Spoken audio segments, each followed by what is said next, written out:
this is Sanders 300 gram or 140 pound cold pressed paper. So it's somewhere between very smooth and very rough. It's sort of medium roughness paper. It's a watercolor cotton rag paper. And of the three things I'm going to mention, I'm going to mention the paper, the paints, and the brushes. Of the three things, I would say the paper is probably the most important. But it's a watercolor paper which absorbs paper, and we'll mention that as the painting develops in a moment. The paints that I'm using are all artist quality watercolors. I have them in these pans, although I tend to buy tubes and squeeze in when I need to resupply the pans as they run out. I think Lois has sent out to everybody the colors that I'm using exactly as per this palette. So I won't go through them all now, but I will try and remember to mention which color it is that I'm using as I go through the demonstration. And please ask any questions about the colors that you want. I think I've mentioned also in the email that's gone out that there are lots of alternative colors that you could have to the ones I've actually got here. And I'll try and remember to mention those as well. So if you don't have exactly the color that I've got here, there's going to be some sort of color you've got which will do the job just as well. And lastly, I have a range of brushes here, which I think I'll talk about as I go along. Probably the main ones I'm going to use is this large mop, and then a smaller mop, and then a rigger like that. But I do have a couple of other brushes, and I will mention the brushes as we go along. So that's the size of the paper. Just going back to the paper, this paper I normally buy as a large sheet, which is 22 by 30 inch. I think they call it imperial size, or 560 millimeters by 760, and I split it into four. So this is 1/4 of that, which is about 11 by 15. Whatever size you're using is up to you. And today, for the first time, I think in these sessions, I'm using my the format portrait. We'll talk about that in just a moment. Up until now, I've done everything as a landscape format. Okay, to move on. This photograph, which I think everyone has seen, I will move out of the way and bring it in as and when we might need it. But I'm assuming that you've all got a copy of it in some way where you're doing your painting. This photograph was taken a few years ago in South Africa, Plattenberg Bay, and in fact it's my wife in the center and a couple of friends walking along this beach. And interesting enough, given that these three sessions, this and the next two sessions, are all various aspects of painting water, in fact, there's about 2/3, if not 3/4 of this painting, sort of from there downwards, is all water. It's just that it's water in different ways. There is water here, but it's very thin compared with what's going on in the sea. So the theme is water, and today it is specifically reflections that are thrown by these three people walking along the beach. I've gone for a portrait format because there's quite a lot of information in the foreground that I'm interested in bringing out in the painting, not just the reflections, but also what goes on down here. So that pushes the figures further up there. And just before I begin, whether you're working alongside me, or whether you're waiting for me to finish talking, then you're going to do your painting, however you wish to do it. Feel free to change the composition as you wish. I'm going to talk about the composition in a moment when I do the drawing, but when you're doing your own painting, change it as much as you like. You can put different people in here, or we can put more than 3 people, or only one person, or however you wish to make it work for you. These 3 figures here, up at the top of the composition, I'm going to have them, as in the photograph, slightly over, just slightly over to one side, so they're not absolutely straight down the middle there. The reason I'm doing that, I think, is because I've got them walking this way, and I just like to have a little more space into which they're walking. It's just a sort of photographic thing, really. I'm going to put them up near the top, and I think I'll begin my drawing by just establishing the line here of the distant beach, and relate that to where the figures are going to go. What I'll do is I'll just mark roughly where I want the height of the figure in relationship to everything else here. And I'm going to draw these 3 figures, but if anything, I'm going to try and make them a little more mobile. Rather, they are walking just about, but I want them to be just a little bit mobile. So in drawing the figure, and figure drawing is quite confusing, really, particularly if you're a novice to painting. There are 1 or 2 little things that are quite important to remember. The first is, try and make the heads smaller than you think you need to make them, and most definitely don't make them like a sort of round ping pong ball. So the head's smaller than you think, and also make the legs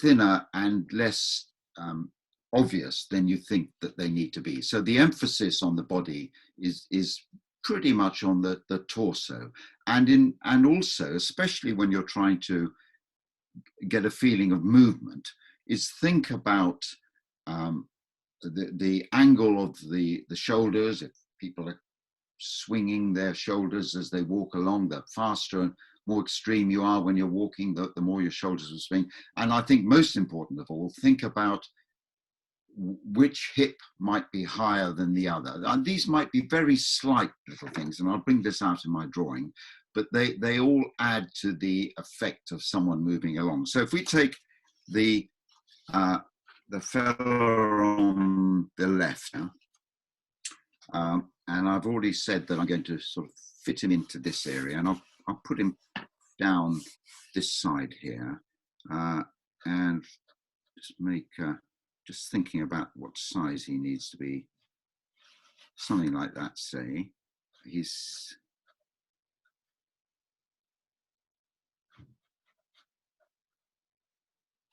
I think he might be too small. Yeah, I'm gonna make him a bit bigger. Right.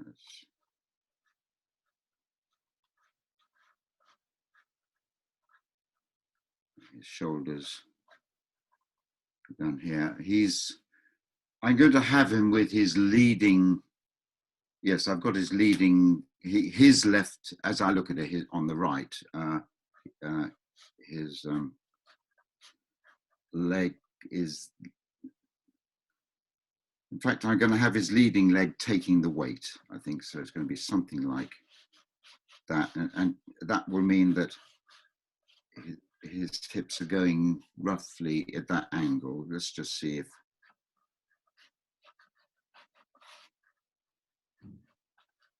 And that leg, so he's just like that. His arms come down here. There's just that little sort of swagger, particularly with his hips. Okay, let's just see yeah, he's roughly in the position I want him. Let's put this lady, who happens to be my wife, next to him. And she's also walking along, so I might make her a bit, maybe I'll bring her down a bit more than that. And I'll have her leading with that leg again, so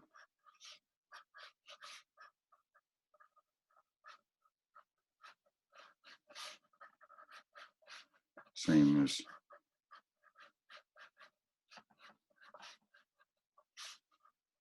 again, our hips going sort of in that, something like that.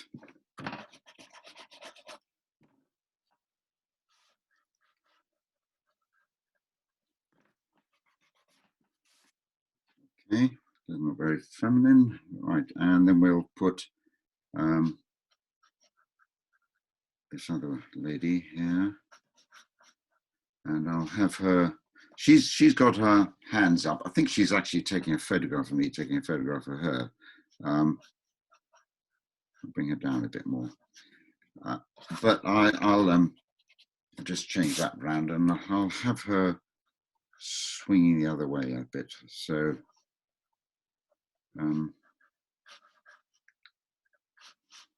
So her hips are going to be going sort of like that, and she's got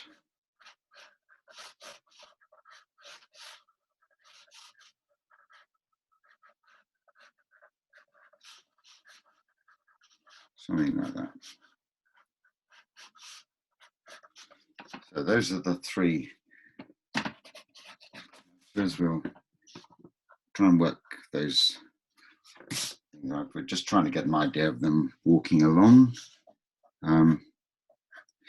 Right, the background, and I don't need to put a lot of information in here. The landscape is going away from us this way, and things are getting lighter, more misty, certainly lighter and possibly smaller, but it's pretty much, let's take it up here, it's pretty much something like that.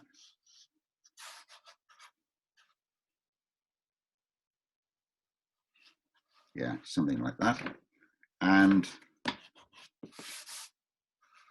be just where we've got I'm going to take it a bit higher, I think. And then we've got the water running in on the beach at an angle a bit like that. I've got a question, two questions for you, please, Mike.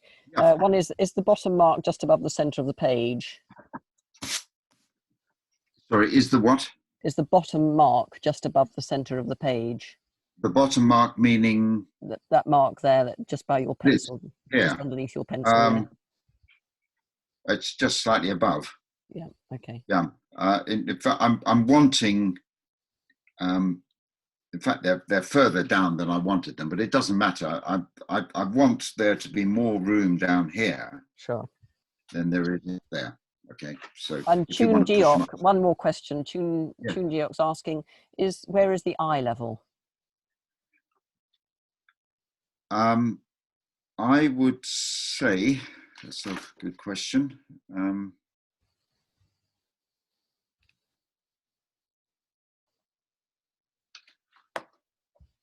Something like that, I would say. Okay, thank you.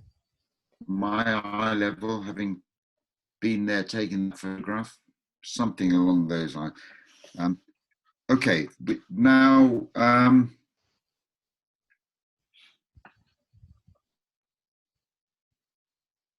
let's just go back and this drawing again. Not very happy about that one.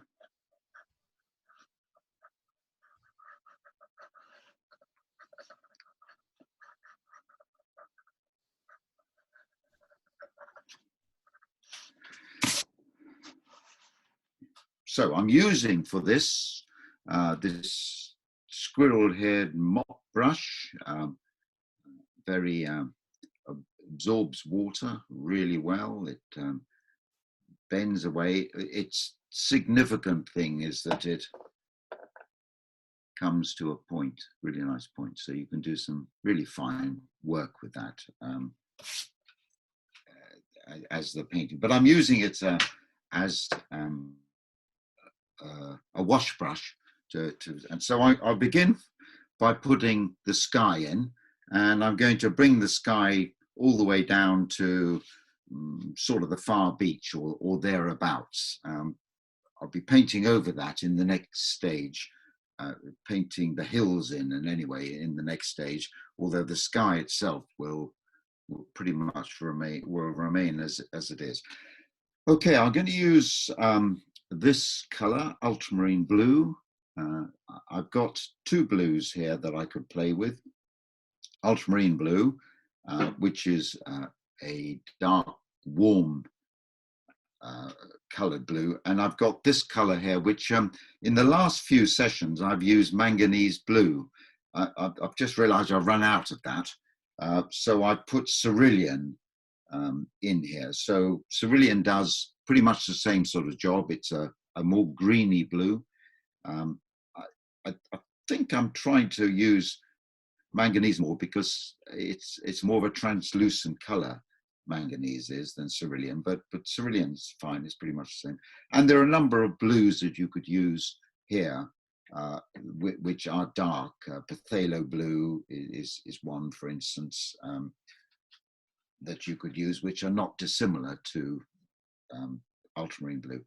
I have to say I use a lot of ultramarine, and probably more so than any other color here. Certainly it's the one I'm buying more often than in all the others. So I'm going to put a blue down here, but I'm going to keep it quite light. In fact, I'm just wondering whether I might even mix a little bit of this cerulean in. Although it's a really hot day here, it's quite a hazy feel that I want here. So let's, everyone able to see this? Yeah. I've got some blue here. I'll put that down, and I'll just put a little bit of cerulean in maybe.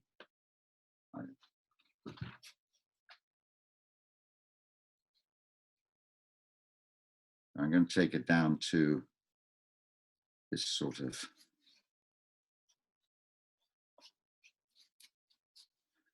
now. Do I want to make it any bluer than that? Maybe just a little bit.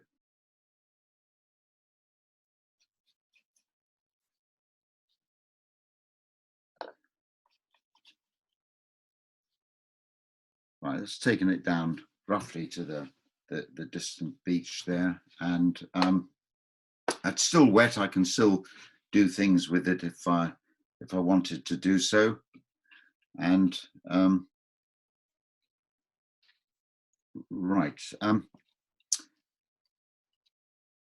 We've got lots of waves breaking here, and I'd like to try and keep some of that whiteness there, as indeed I want some of the whiteness on these waves that are breaking in the front. I don't know. What I might do is I'll put. It's a really soft pencil I've used here. I'll put some marks here, and wherever these marks are, very roughly, I'll leave the paper white and just see, because I can rub them out later on. And I'll come back to that in a moment. I'm going to pick up some of this raw sienna. This color here is a raw sienna. Yellow ochre is a very similar color. That would be good. And I think I'll just run that along here for the moment.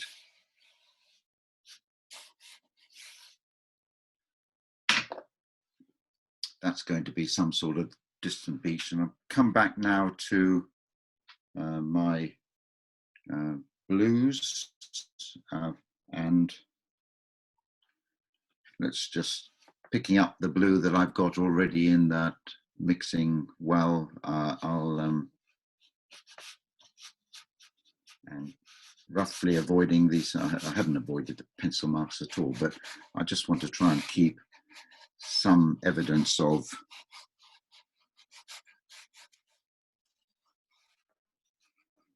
as you'll see at the end of the painting, if you wanted to enhance some of the whites, highlights, or whatever, then we can do that. I'll show you how we'll do that later on. All right, so that's that. It's all still quite wet. I'm moving down now to the foreground where the figures are standing, and down here, and I'll pick up some more blue. This is very wet. At this stage, the wetter you can make it, and I'm going to run some of that in there for the moment. And I'll go back to my raw sienna, and I want to put some of that in here. Now, one of the things I liked about this photograph was that when you get in the foreground here, you actually see some of the sand that's beneath the water, the thin veil of water. I talked about it being really thin. And so I'm taking my brush, running it over here, leaving gaps in the paper. That's absolutely fine.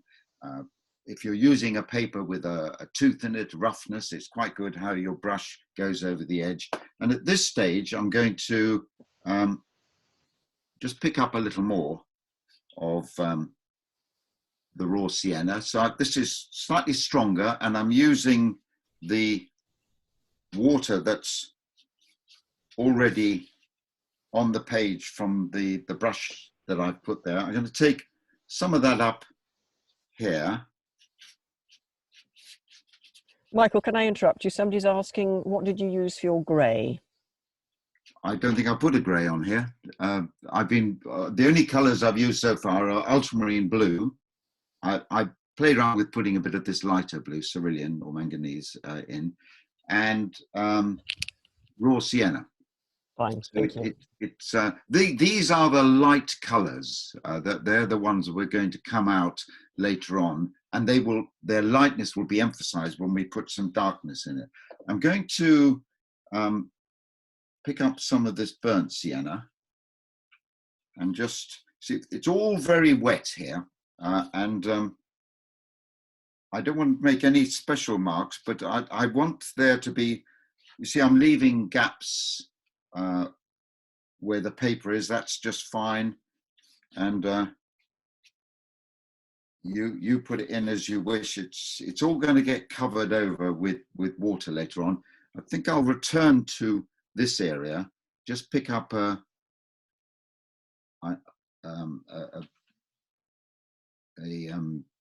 stronger blue, and just run that in there. And most of this page now, with the exception of little gaps here where the white is the water waves are going to be breaking, and don't worry if you don't manage to achieve that, that's fine. Most of the paper is wet. It's the sky right down to here, gone over all the figures. I've just put a line there, which is going to be the beach of some kind that I wanted to show some sort of a beach in the distance.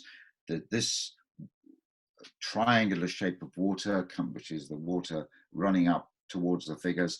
And then what's going on down here,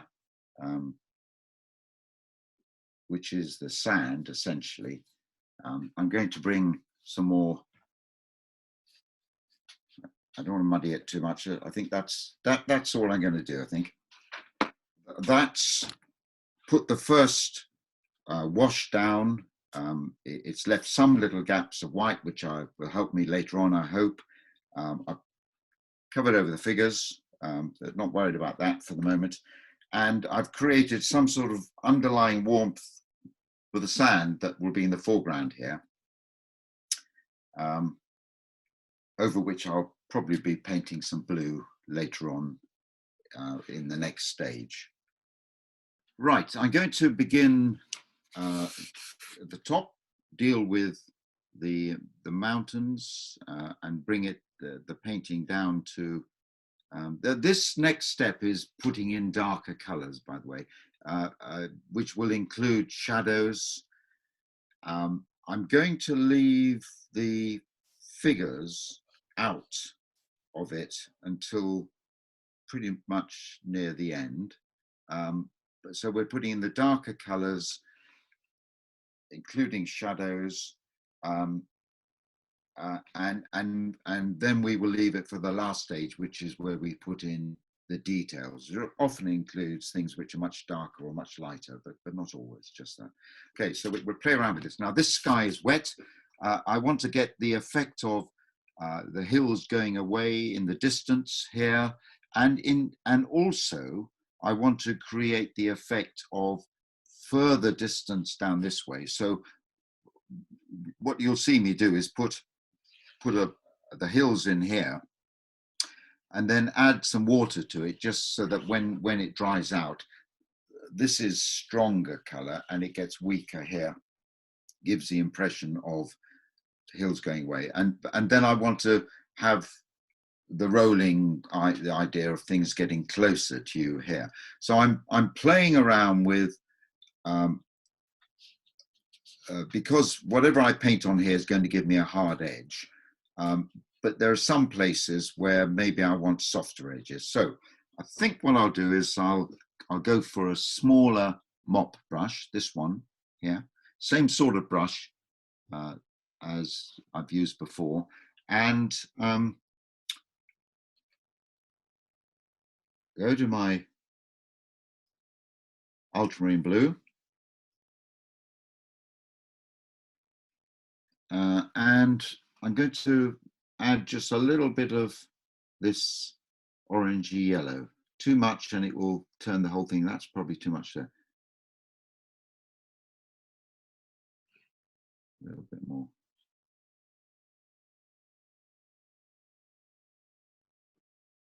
Not sure about that color. Let's try, let me see if I'm happier with this. I'll go to this cerulean and put a little bit of this in. It might be, it was a little bit too warm. Yeah, I think that's fine. So let's just pick up a bit of that. This sort of cerulean, a little bit of this cadmium. I want some more.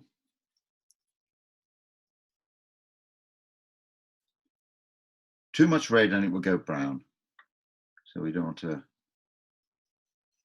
something like that.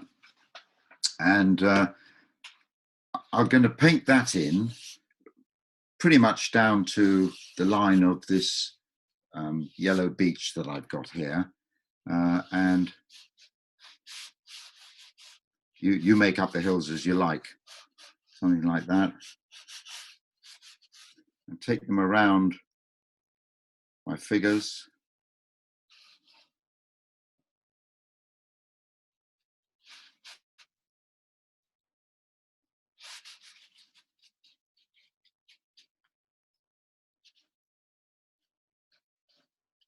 This mop brush is great. It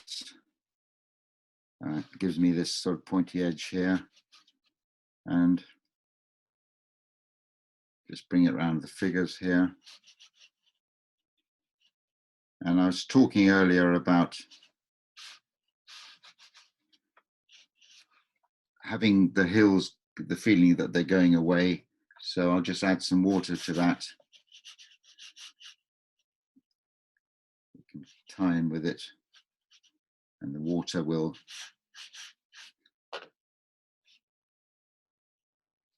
the paint will paint itself. It will sort of merge in, but this will be lighter down here than this will be up the top. Now, I want to bring something else in here, for something a bit darker here. But if I do that now, I will, this is quite wet here. I'll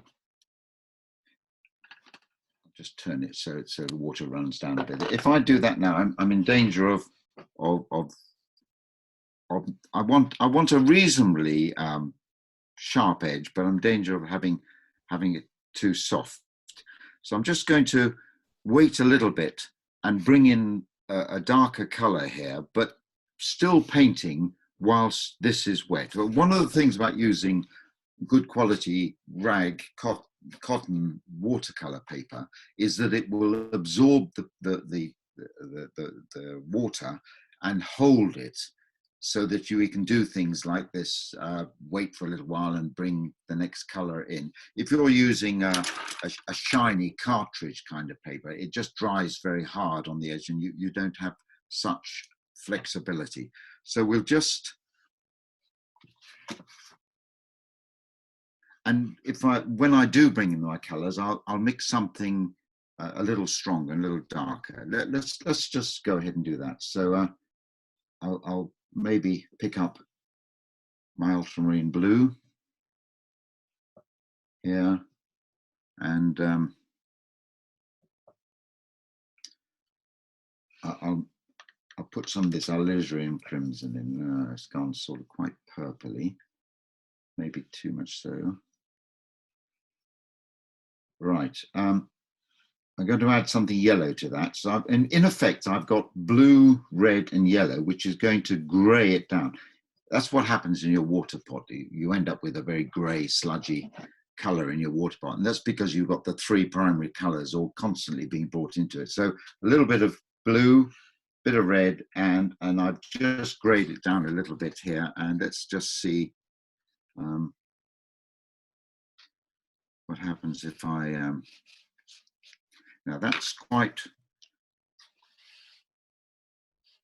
it's still, is it too wet? No, it's okay. Let's just play with that. It gives me quite a soft edge, and it's meant to be a hazy background. So I think let's mix a bit more of that. Ultramarine blue, alizarin crimson. Whoa, gone too red.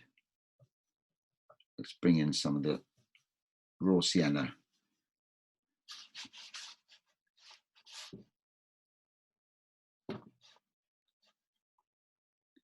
Now this bit of paper is quite wet. I'm going to make that a little bit higher, I think.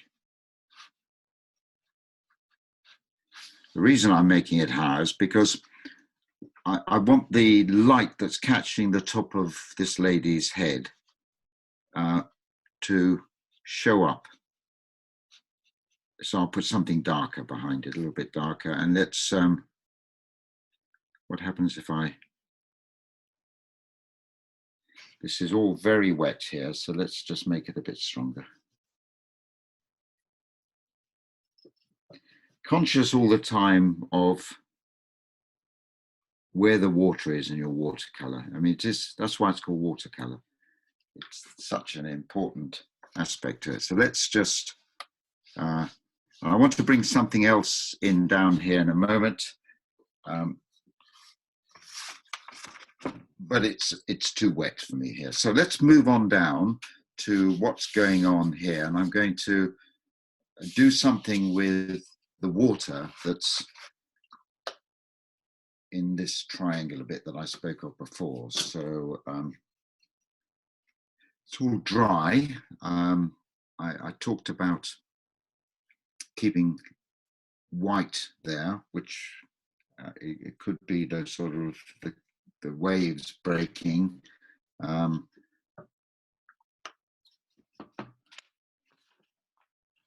Right, pick up some ultramarine blue and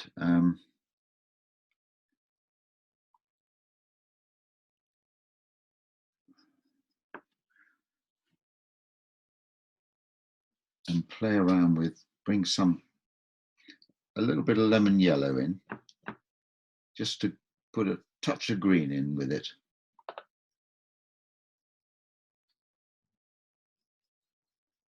Oh, yes, that is quite green, but let's just see what that does. And this brush, this mop brush, is great because it comes to this fine point here. I've got a brush which is something between, I just bought it a couple of weeks ago, which is something between the, let's just put these this way around. Yeah. So I've got this big one here, then this smaller one, and then this one, which is actually a synthetic brush, but it does the same sort of thing. It comes to a point, I can use the edge of it. I haven't actually used that brush much, so I'll have to see how I get on with it. So let's just all right, this is laying down some wet paint, leaving some of the light blue that we put down to start off with here. I'm going to come in and drop some other darker colors into this in a moment. So the thing about watercolor is that you can put the paint down, you put the wet paint down, and then depending on how wet it is and so forth, come in and drop other colors in. I'm conscious that this water is churned up a little bit here.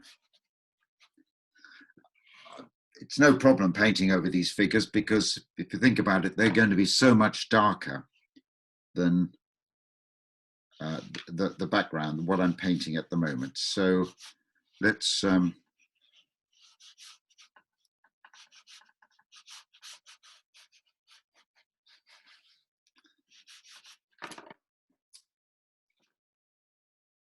okay, I'm going to drop a couple of colors into this now.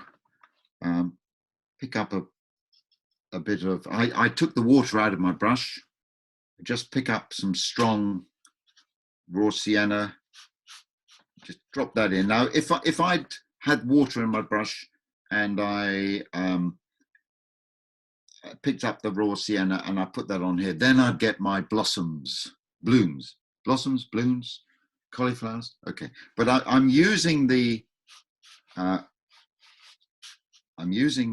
wet water that's in the paint already to carry, and I'm just playing around this bit that is sort of churned up a little bit here.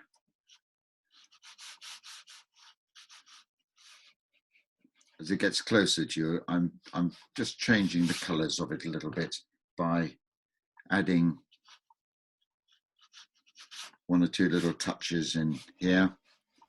Someone's asking what colour is the green, please, Mike? Well, the green I mixed ultramarine blue, and then I touched in some lemon yellow that I'm pointing to now.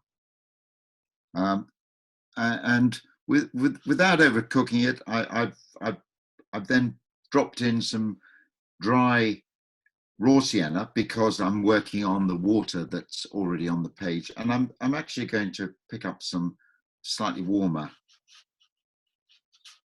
burnt sienna here, just ever so slightly gives the impression that things might be coming towards you. Now, do I want, have I got too much? No, I think that's fine. How am I doing here? I'm going to bring in something else here, but I'm conscious that I'm waiting for it to dry a little bit more. Okay, so let's come on down here now. And I'm going to bring the water over this. I'm just trying to think at what stage I'm going to put. You worried me, Lois, saying you can't think how I'm going to get the reflections in. You made me doubt them. No, so I was teasing you. Thank you, Lois. I feel much confident. Yeah. So, all right, it doesn't matter. I'm going to put the water in here. One of the difficulties I have of painting in stages like this is that when I do a painting normally, often these stages flow in. I use the stages nearly all the time, but they flow into one another a little bit more. So it's possible that I might paint the blue over here, for instance, and then whilst it's a little bit wet, put the reflections in. But in fact, for all sorts of reasons, I don't think I'm going to do that. So I'll come back to where we are here. I think, yeah, that's fine. So pick up my big mop brush again here, because I'm just going to lay some blue down. What I'm hoping it will do is I'll lay the blue down. It will be in effect the water that will go over here. I want some of this warmth, this sand, which is more obvious in the foreground than it is back here. I want that to be able to shine through. So I'm going to pick up, I'll just use whatever I've got here. I'm going to pick up some ultramarine blue. And load a bit of water into it. Let's just see what happens.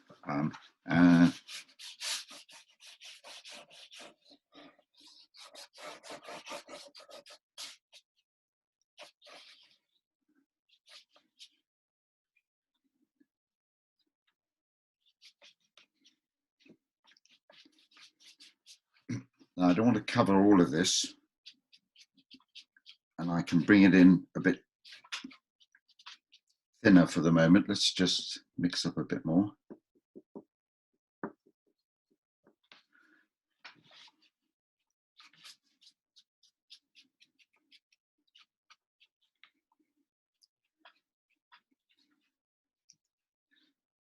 So this will look quite different again when the reflections, the dark reflections go over it. Now this is all wet, and I think whilst it is wet, I'm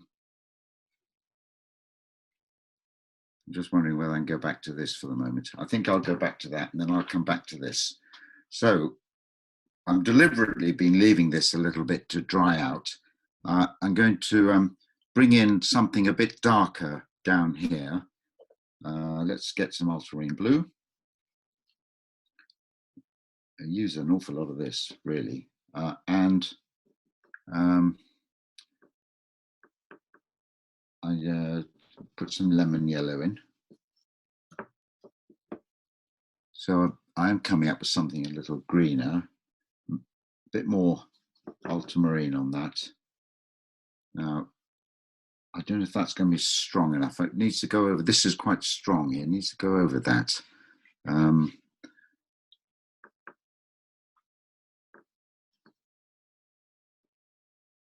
Let's just see how that goes.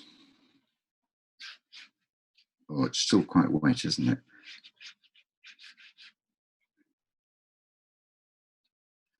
Yeah, I might need to wait. I might need to do something about that when I come to my next stage.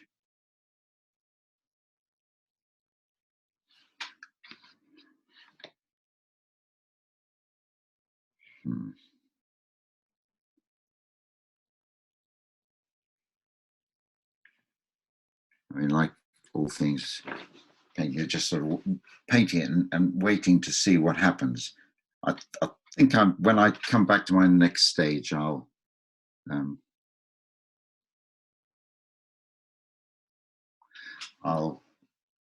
see if I can resolve that in some way.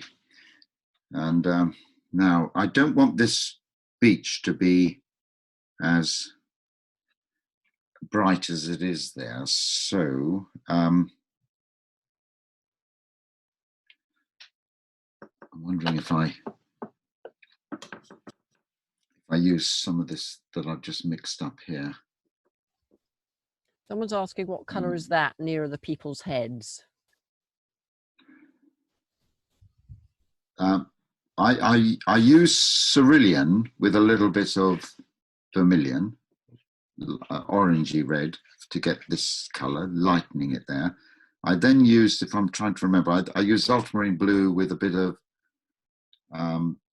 alizarin crimson to get this sort of purpley color here. And here, I thought this might give me a sharper edge, but it doesn't seem to have done so yet. So that is ultramarine blue with a bit of lemon yellow, just sort of give it a green. But what I'm wanting to do is to take some sort of a wash over this beach to push it away from me a little bit. So just pick up, I'm going back to my palette, just find something which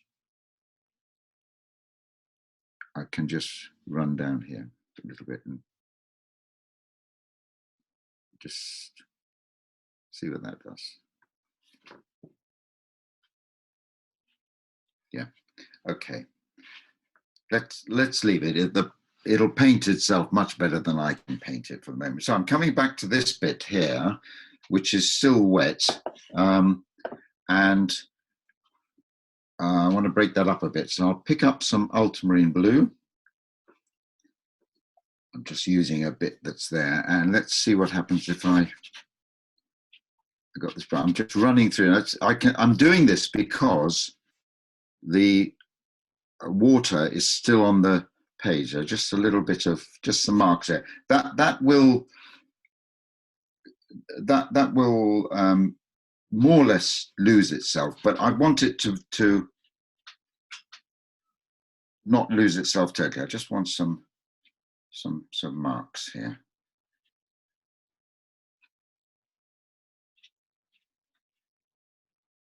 If this were all dry, I'd be getting hard-edged marks.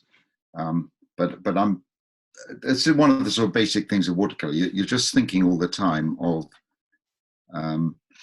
where the water is, how you might use the water to your advantage, and this is sort of splurging all over the place, but it doesn't matter. I mean, we'll make that work somehow. I just wanted to quieten down that yellow that's there, and I think that's fine. Right, maybe I've gone as far as I need to go at the moment. So just a quick recap on that. Starting from a dry, light color, second stage, I came in with some darker colors, starting up in the sky, working these hills in, but trying to get some sort of a color that had the distance in it a little bit. And then being aware of how wet it was before I put something a bit darker on there, and similarly there. But I was able to move on here and make some marks for the water. There's quite a lot of, we'll see how it goes. There's quite a lot of waves and everything that I can play around with here. I've left a lot of those up my sleeve. Painted in some darker blues, leaving little bits that I had already done showing. And whilst it was wet, I dropped in some other little colors here, particularly in the foreground. You see them, I think, if you look here in the photograph. It's as if it's churned up sand or something like that. I took some blue over here, leaving gaps, leaving marks, went back up to here, did that little bit of painting, not sure whether that's working terribly well, but we'll make it do something for us. And then came back here. And whilst that was just a little bit damp, bringing in, as is always the case, a stronger color and using the water that's on the page, I made some marks here, which will all be part and parcel of the all the different things that are going on underneath the water. I'm not going to do anything to any of the sky and the hills. Do I want to do anything?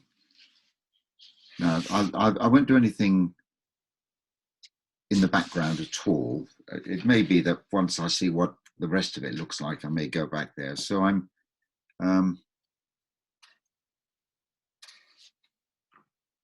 coming down now to this water, and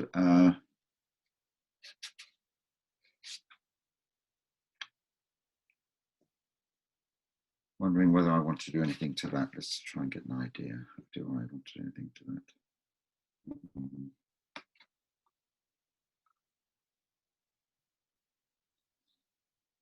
Now let's look at these figures and see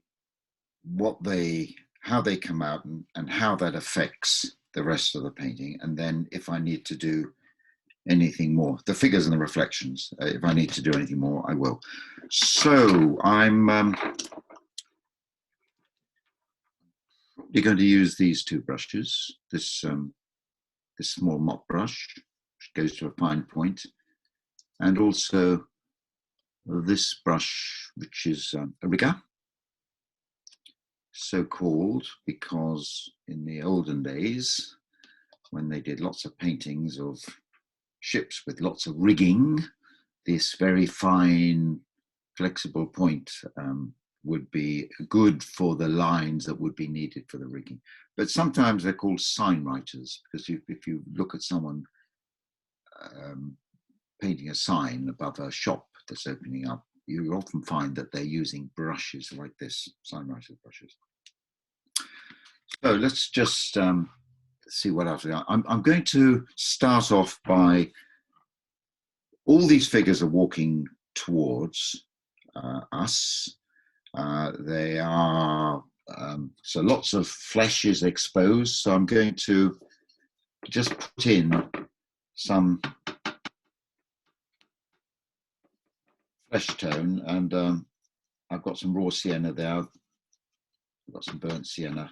I can make this darker than I want. A lot of it's going to be covered in shadow anyway, I think. There we are. So let's, now what are they doing? He's sort of got arms down there. Again, don't be too specific about any of this.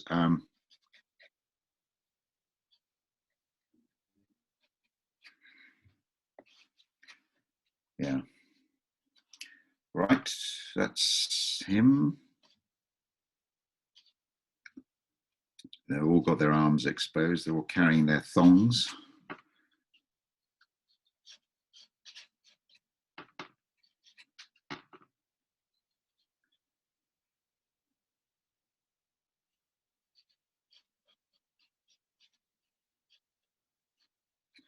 What I'm going to do with these figures is merge them in with the reflections as much as possible. And trying to avoid, it's very easy to sort of have big chunky tree trunks of legs and things like that, and I'm trying to avoid doing that.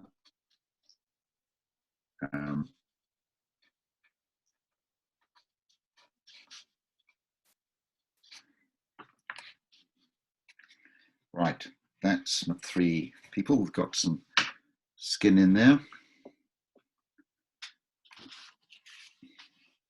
Lovely beach this was, Plattenberg Bay, where I'm sure many of you know it, on the garden route in South Africa. It's just brilliant. Okay, so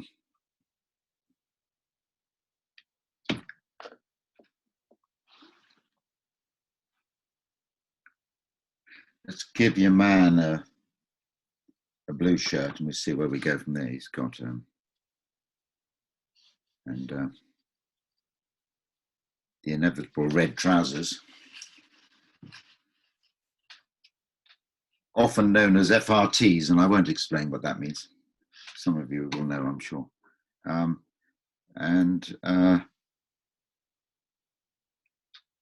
Yeah, well, whilst I'm here, let's give my missus a pink top.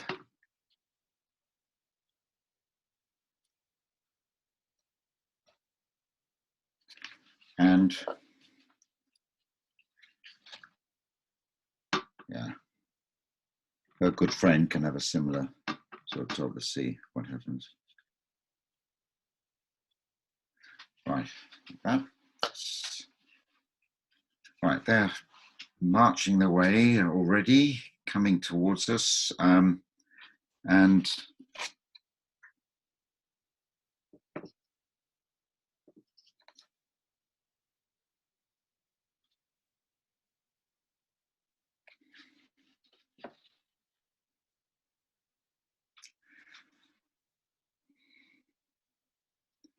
okay, I'm going to, that's still a little bit wet, but probably doesn't matter. So I'm going to pick a dark color up now. This is going straight into something really dark, and I've got some ultramarine blue. I'll mix in some burnt sienna. Now, this could be burnt umber if you wanted to, but I'm mixing those two colors to get something pretty dark.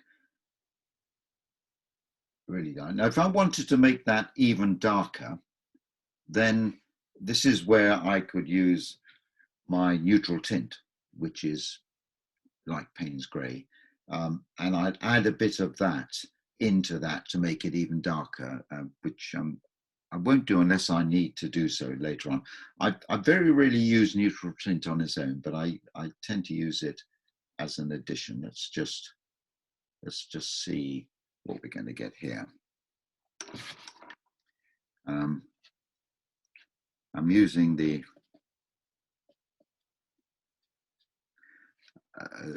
mop brush.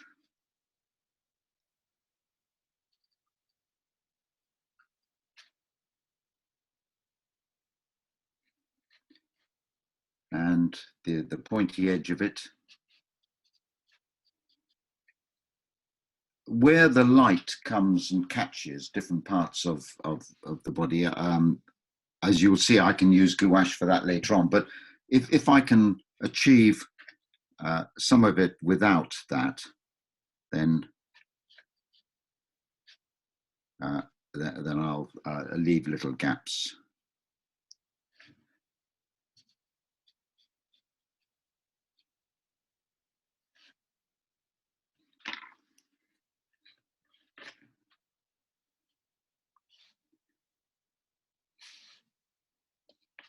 Just touch a bit of paint and that will lighten that little bit, or just touch with my finger to Someone's remove. asking which colours, please, after the brown body. I used, I put some blue on this chap's top. I just use a bit of cerulean. You make up the colours whatever you like. I mean, he does happen to have blue on there, so I've done it. But blue, I touched in some pinky colours here. I'll give him some.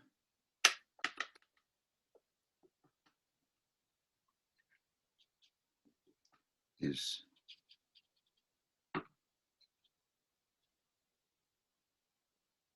trousers there. And I'll leave both these white trousers here. And so then I've mixed up. So I've done those sort of colours there. How much of them actually show? Then I've mixed up a really quite dark colour with ultramarine blue and burnt sienna. I've got this sort of good sludgy colour here. I was explaining that I could make it darker by bringing in some neutral tint, but I'm not going to do that just at the moment. And it's quite, it's not very wet. It's quite dry, so I can sort of almost as I'm drawing. So I'm going to bring in, having said that, I want a bit of water in that. Yeah, I'm going to bring in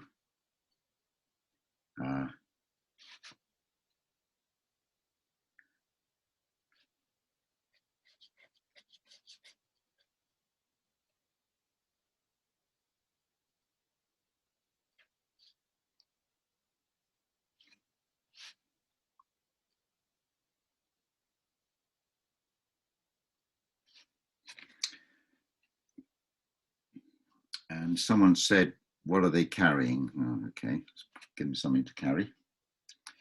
carrying something here, and I don't know what he's carrying here.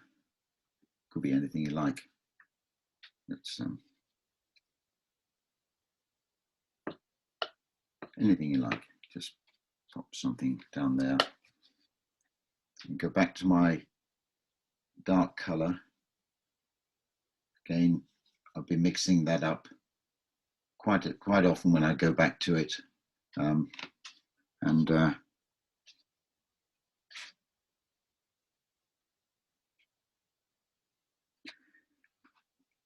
I think I will just get a little bit of neutral tint and pop it under his waistline, and so it mixes in. It's something a little bit darker here, just almost completely. And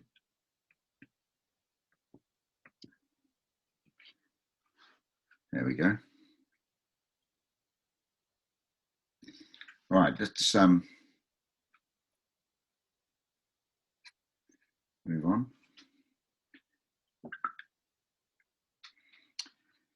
Here, so this brush is doing me well. It's a moppy brush. I don't need to resort to my rigger just yet. You could mix up a sort of quantity of this paint, but because I'm using it quite dry. Someone's asking what the very dark colour was. She missed it. What was the very dark colour? Ultramarine blue and burnt sienna is what I'm using. And I'm probably making it sort of more blue than I am brown, because you'll get a brown with that. Okay, let's oh,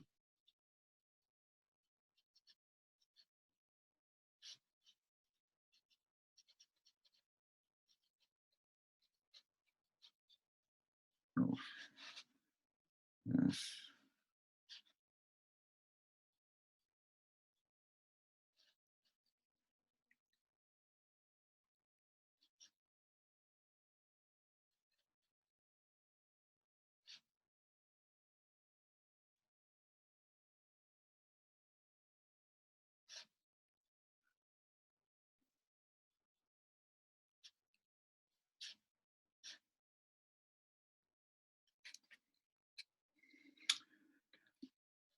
So if you're painting along with me, you're sort of working your way around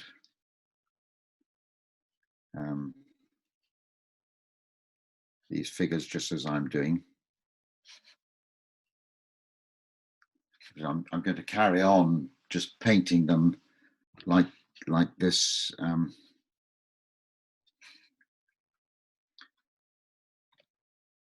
So if you haven't already started, there's no harm in doing so.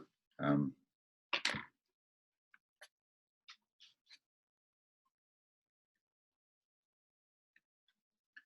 keep on going back, having to remix it, but it's pretty much the same sort of thing.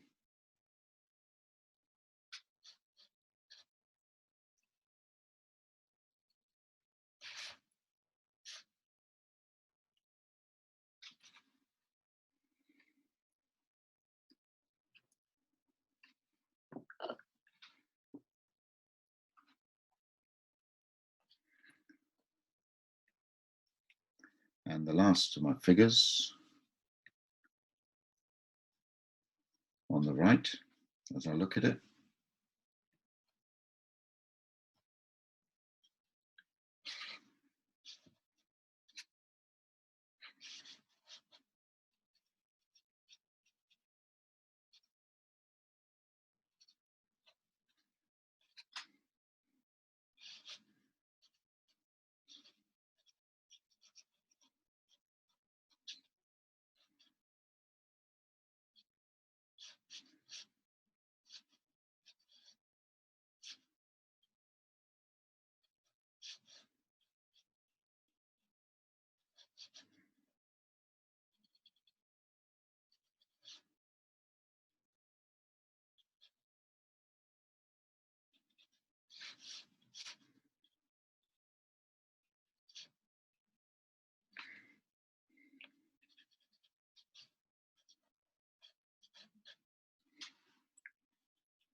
Right, I'll bring a bit of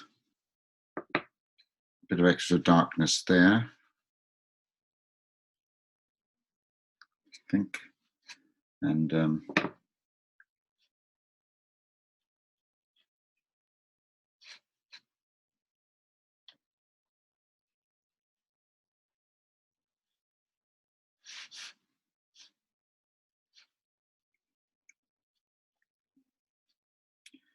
I think we'll leave the figures alone for a moment.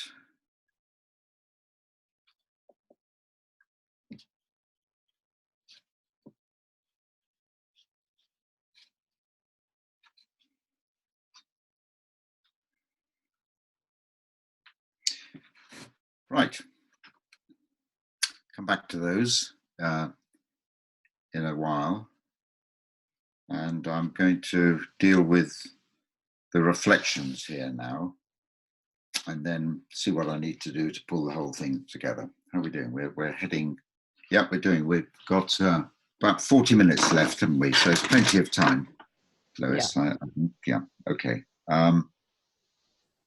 Right, these reflections. I'm going to paint them in straight in here, probably using the same brush, and whilst they're wet, where I need to try and move them around a little bit, you know, where you've got these broken up lines, and if you look closely, they're sort of lines of light going through. It's a sort of, I think Bill put something on Facebook where he turned them up the other way. People would try and guess what it was, but they're obviously human form. They're connected to the figures we've just drawn here, in most instances, unless the foot's off the ground or whatever, and then they run down here, and you, in a sense, you can't really go wrong with this, because no one can say that is or that isn't the reflection of this figure. But I'll do those now and show you. I'll start off with this one on the left, and how I'll do that, and hopefully it will happen fairly quickly, and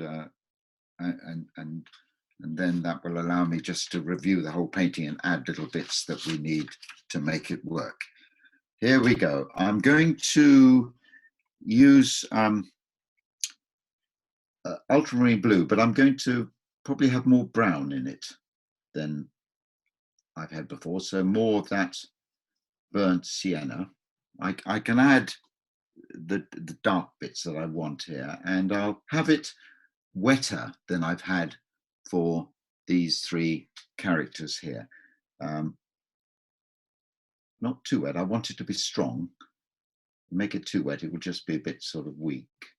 You can always add more paint to it to make it stronger, but let's just, so we're going stronger than the paint that we've used to paint these in here. And let's you can add water to it, you can add paint to it. So let's take, he's coming with this, as we look at it, his right leg is he's got his weight on it, and it's so it's different from the photograph, the way I've done it here. And see, is this going to be all right? Let's have a look. So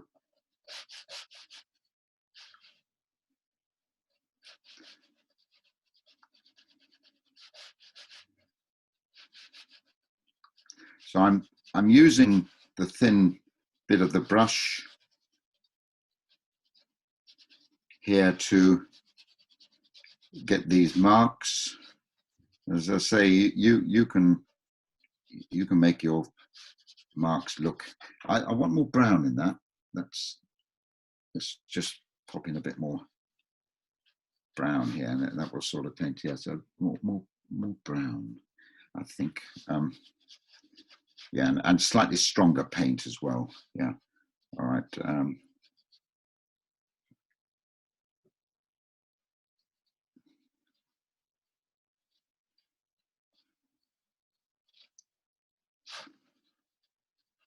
Now, there are a couple of other little things. How far down shall I bring that figure? Let's make him a bit further down. His head a little bit longer, like that. Now, if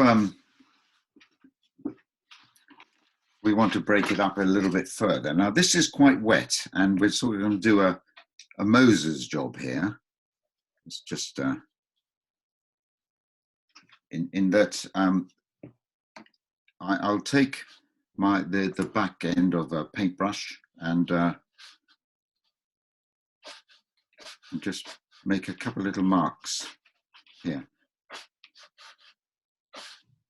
It's sort of parting the paint. It depends. If it's too much paint, you won't. And if you can see the marks I'm making here, the paint does fill in. Again, if you do this too much, it just becomes a dark mark. But and it just sort of breaks it up a little bit.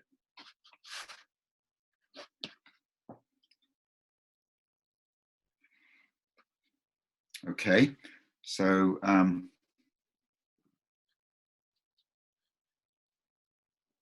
that's one. Let's do another one. So her foot, similarly like his, is touching, and I'm trying to. They're closer together, I think, than in the photograph I've got here.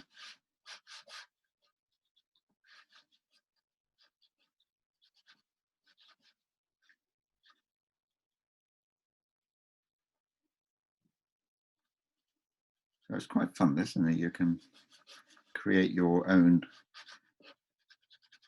Let's add a little bit more brown into that, and a bit of blue in one or two other areas.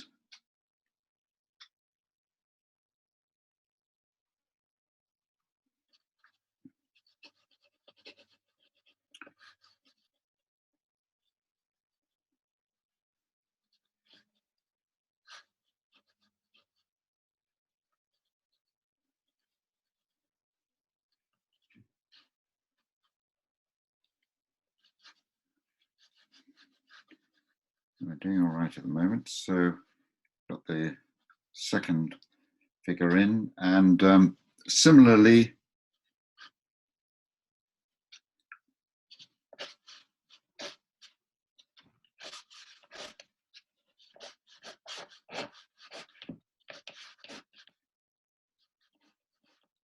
you can do as much or as little of this as you like. Let's just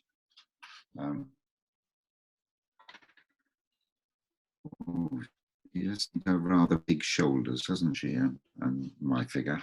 What I can do about that? Right, well, worry about that later on.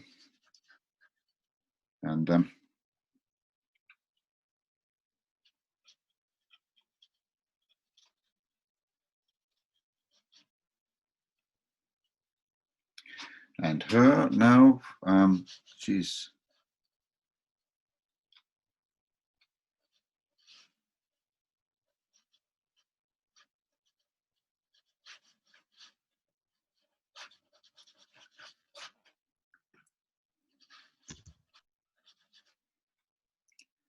so I'm popping this paint down. I'm in one or two places I'm adding a little bit more brown or blue. Just trying to get something looking vaguely human-like.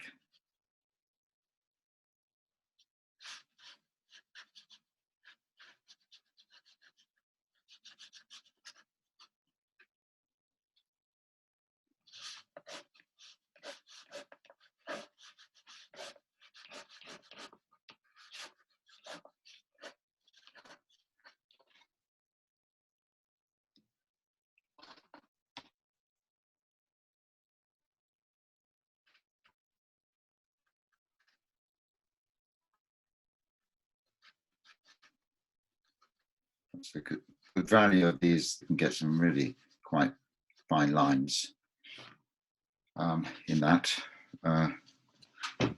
Right, I said what I was going to do was put the reflections in and then think about where we go next. Now,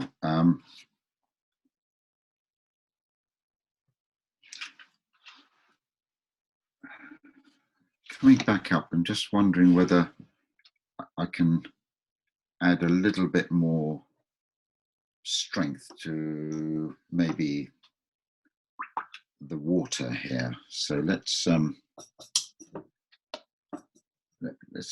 bring a bit of ultramarine blue in here to this, and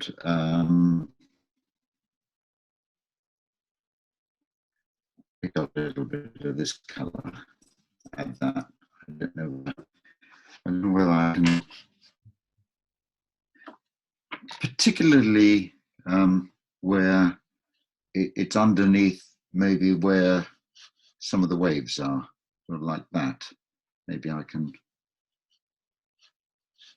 just make a few marks. This is sort of very much what they call lost and found, so don't make it too obvious. Just a few little marks help to suggest that the water's in some ways turbulent.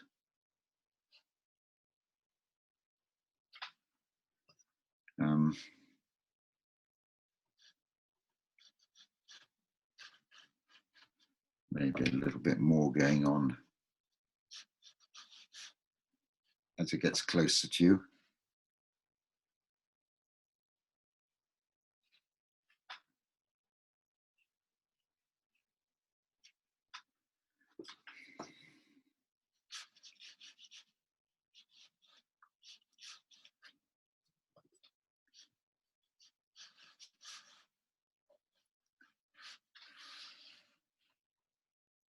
So you put in as much or as little as you think you might need. Yeah, what I might do is back here, just bring some of that dark color. So if someone says, what color did you mix for that? Quite often, you've got colors in your palette and you've been mixing them up and you're just thinking, oh, I just want to make that a little bit darker, or bring, and there's something on your palette that might be able to just scoop up and use, which is what I'm doing here.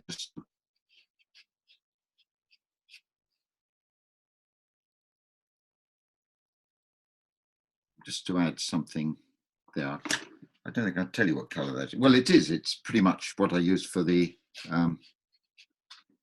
yeah, I just wanted to make that a little bit darker there, maybe. In fact, no, I think I'm just gonna, I'm just worried about, I haven't drawn this figure very well, so I've given her shoulders. So how can I get around that?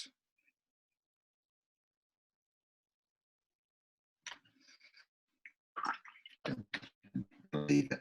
Forget it. See if it gets lost in the in the. All right, and I would like now to create a little bit more mess and turbulence here. That I wonder whether I might bring a little bit more blue down in here. So let's do that. So what I'm going to do is I'm going to dry this and just put a bit of a blue wash over it so that I create a little bit more blue down here. I think I should have done that earlier on. I'm going to dry that.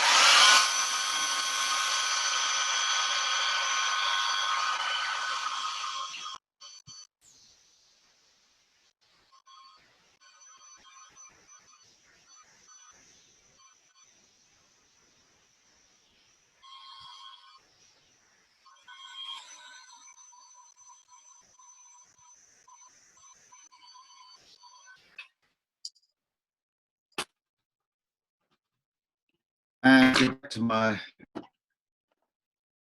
big mop brush, pick up some ultramarine and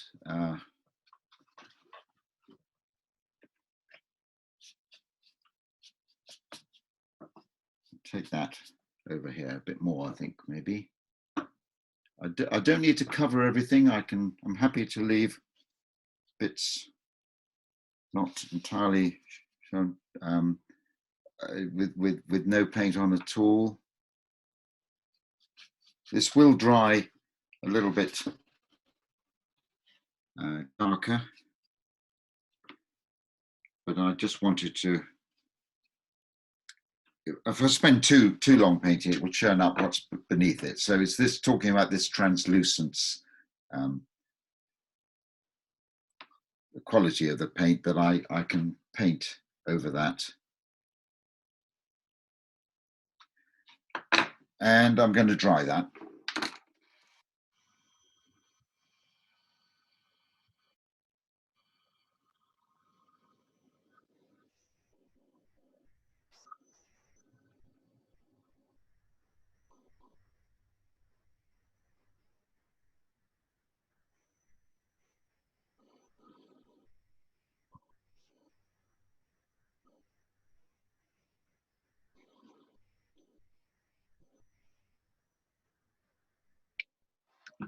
Or almost dried. Okay, I'm now going into the last little bits of my painting, and this is slightly damp, so I might play around with adding little bits of interest to once it's damp. Just some little marks. Now these marks I'm making here are going to be in the main, well, wherever it's wet, they're going to be a little bit softer.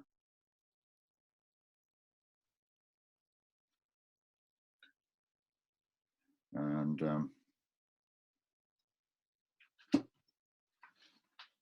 I could flick them.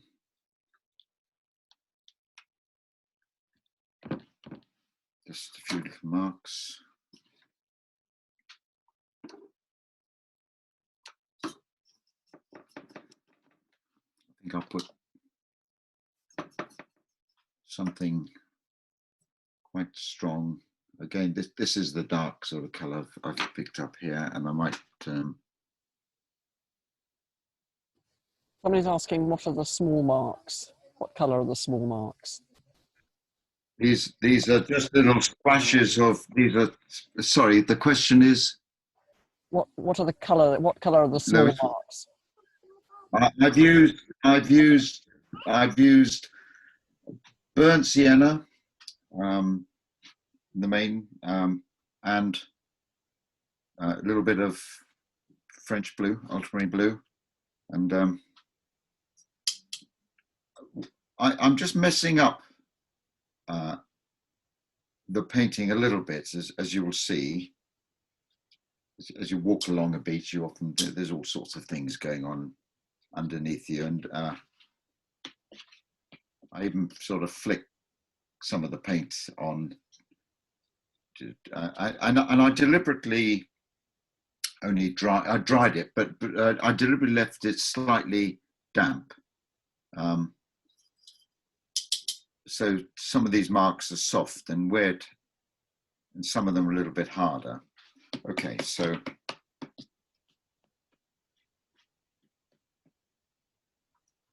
right now, and I'm going to do two things now to finish this off. I'm just going to see wherever I need to make things very much darker, and I'm going to bring in this gouache that we were talking about before for some highlights. I'll do the dark bit first. So I'm going to play around. I'm going to use my rigger for this. So I'll just mix up really very strong ultramarine blue, burnt sienna, and I will add some neutral tint to that. And wherever I might need to put that, I think I'll just put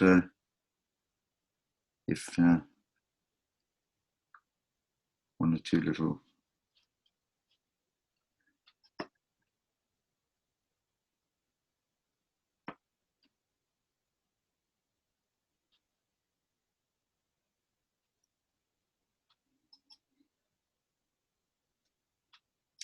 Two little marks.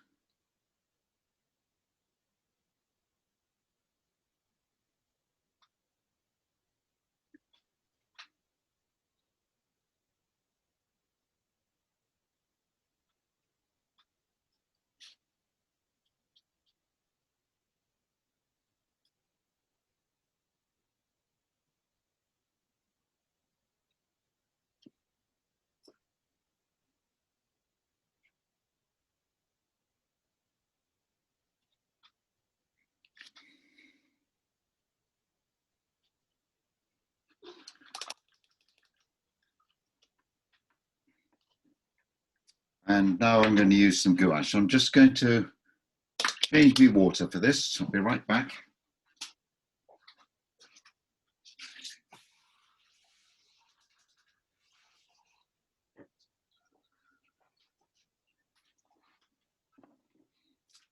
And this sees me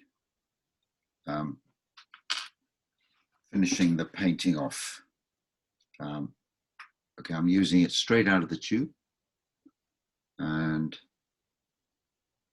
with very little water. There's little water. That's probably a bit too much water there. So I'm just seeing what I've got here. Let's take it out of the tube, and I'll work my way down the painting so I'm not smudging things. Right, we've got one or two little highlights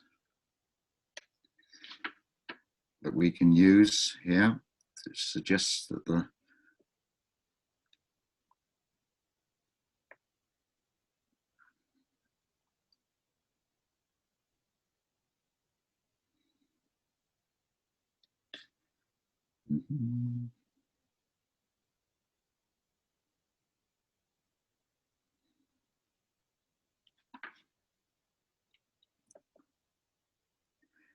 I think you've got to be careful here not to overdo this.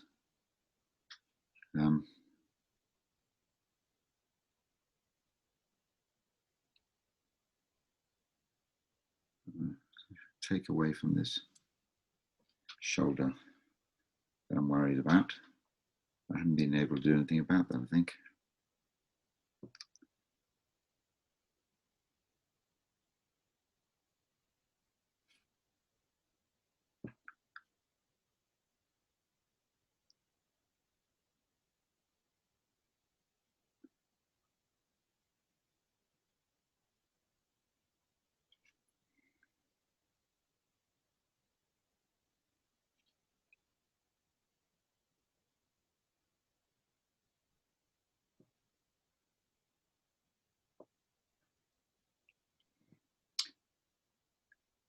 Now, do I need to do anything to these waves?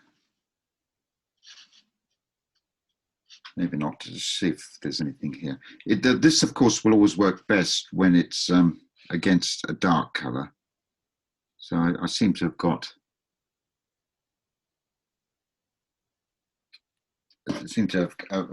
put quite enough waves in it. Let's just add a bit more to this.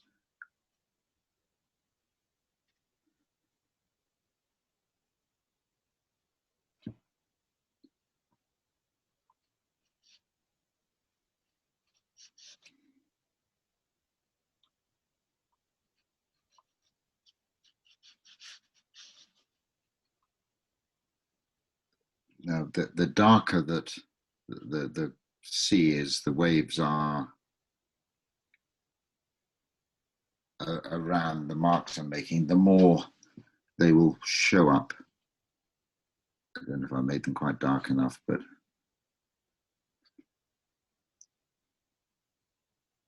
there we go. And I'm going to put some sun catching little bits here, as well as having put in the dark marks, just a few little.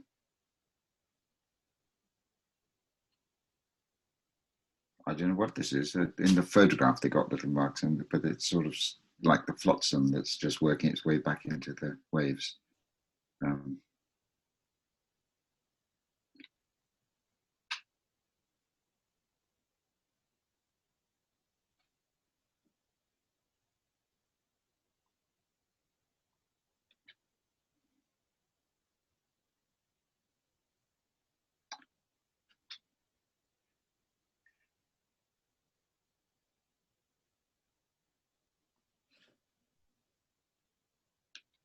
Right, finished, Lois.